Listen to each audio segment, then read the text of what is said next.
As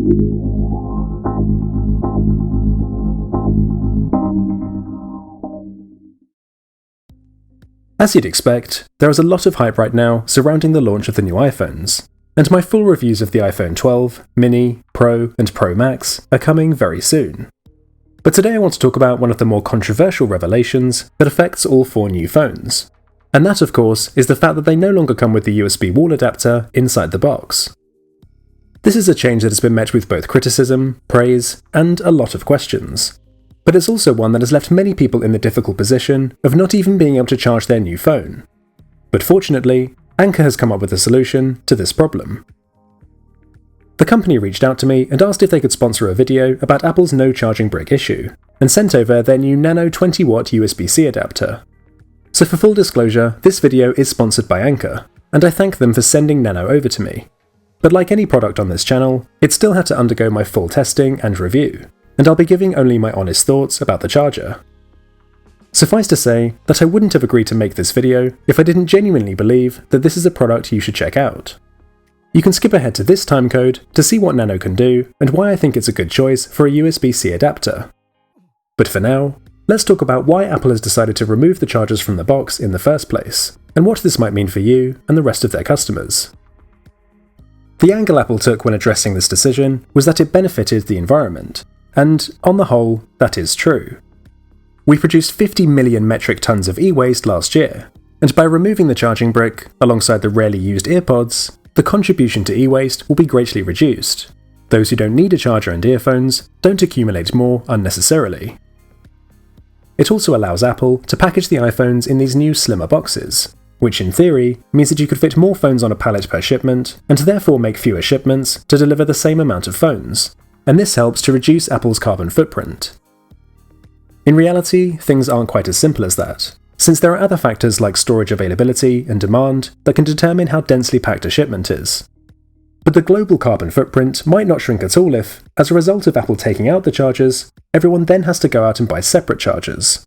And because Apple decided to include USB-C to Lightning cables with the new iPhones, that's exactly what many people are going to have to do. Apple's argument that everyone already has USB chargers lying around the house is all well and good, but only when you're talking about the USB-A chargers that iPhones used to ship with. Apple mentioned the 2 billion Apple power adapters out there in the world, but the vast majority of those are these older USB-A adapters that aren't compatible with the new cable. I completely agree with Apple that the old 5-watt adapters should be removed from the box, and I talked about how this benefited the Apple Watch in my Series 6 review. We all have access to those charging ports at home, and that's a great move that will genuinely help the environment. But the USB-C port you'll need to charge your new iPhone is much harder to come by. You might have one built into your laptop or MacBook, but these won't offer fast charging, a major feature of the new phones. You can of course use your old power adapters with the older style Lightning cables too, but again, these won't offer fast charging, so this means you'll likely need to buy a new charger separately.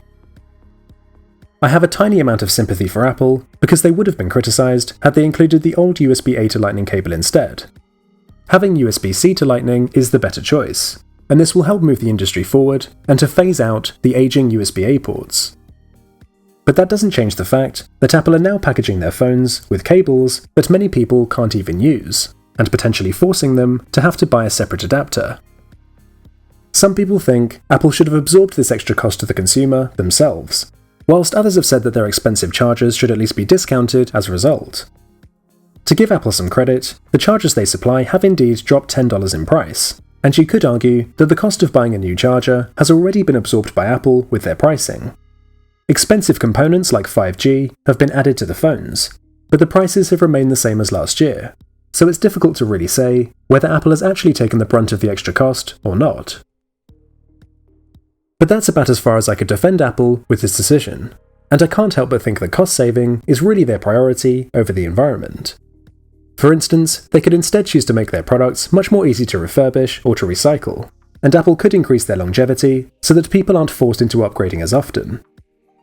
But what I simply can't excuse is Apple not switching their Lightning ports over to the universal USB-C standard. If Apple really cares about the environment, then they could cut down massively on e-waste simply by adopting a universal standard for charging, and the iPhone really should have switched to USB-C charging, just like all Android phones and the rest of the tech industry many years ago. Apple finally relinquished some of its stubborn nature to bring USB-C to their MacBooks and some of their iPads. But adopting USB-C across the board would give customers a universal charging option through just a single cable for all of their electronic tech. And that is what could really help the environment. Apple is now one of the few companies in the industry that's resistant to adopting the new universal standard, and $1 trillion company at that. This is a change they could make, but choose not to. I fully appreciate that Apple is a business. It has to make money, and it's completely our choice as consumers whether we purchase from it or not. But claiming that removing the charger is just for environmental reasons, when they could be making further and better changes, is a bitter pill to swallow for us as consumers. No matter how you feel about Apple's decision, we're still left with the problem that we don't get the charger in the box. And this is where Anker steps in. If you've just bought your brand new iPhone 12, then this is the charger you need that works with the cable that came in the box and gives you access to fast charging at the fastest possible speed. The Anker Nano is just as tiny as Apple's old 5-watt adapter that used to come with the phones, but Nano is packing 4 times as much power. Although it has been designed to work specifically with the new iPhone 12 lineup, all this really means is that it can charge them at their maximum power of 20 watts, or in other words, as fast as possible. But this is still just a universal USB-C adapter, which supports both power delivery and Quick Charge 3 standards, so you can use this for your headphones, Android smartphone, and even tablets and laptops. It just might not be able to charge those bigger battery devices at full speed. To give you an idea of context, I tested out Nano charging up my iPhone against Apple's original 5-watt charger, and the speed difference is very apparent. For anyone who's new to fast charging, this is the benefit that Nano can bring to charging your device. I mentioned that Apple had discounted their own USB-C chargers too, so for anyone wondering why they should get Anker's charger instead, it's smaller, supports Anker's Power IQ 3 tech, which means it also supports Quick Charge 3 in addition to power delivery. Plus, if you don't fancy giving any more of your money to the company that took the charger away from you in the first place, then Nano might be a more appealing route to take. Using the current discount codes, Nano is actually cheaper than Apple's version 2, so I'll leave those linked in the video description. I'm a big fan of Anker products in general. I've been using their power banks, chargers, and cables for years now, all bought with my own money, and I've always found them to offer good value. The new Nano is another great addition to the lineup, which I'm happy to give my recommendation to, and it makes a great solution to your new iPhone 12 charging problem. So if you want to pick one of these up, then I'll leave links down below in the video description. But let me know in the comments what you think about Apple removing the power adapter from the box, since this makes a pretty interesting discussion. Is this the new way forward for smartphone companies, and do you feel that this is the best thing for the environment?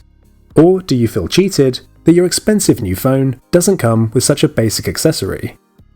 Stay tuned to the channel for my full iPhone 12 reviews that are coming very soon. Thank you very much for watching, and I'll see you all in the next one.